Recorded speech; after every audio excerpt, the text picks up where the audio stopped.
که تو این ویدیو سنس جدید آوردم.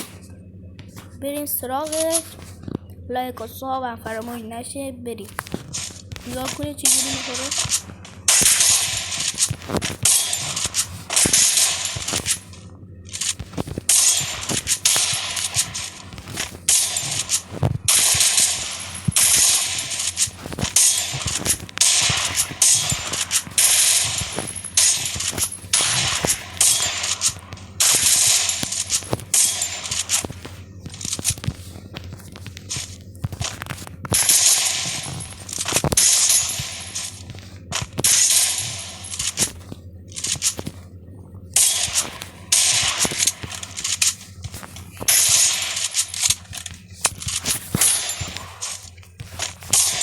شاید کامنت هم باسم بذارید.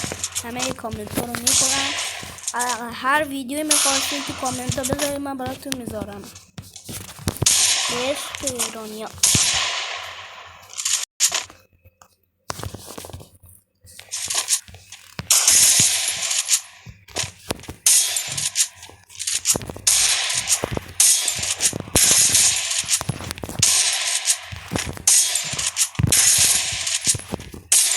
یکی بزنم.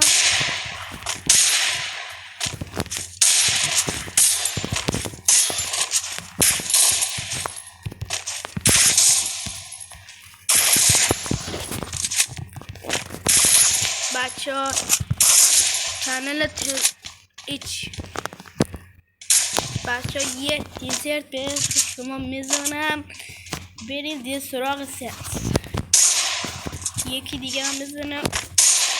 یک تا بود بکر.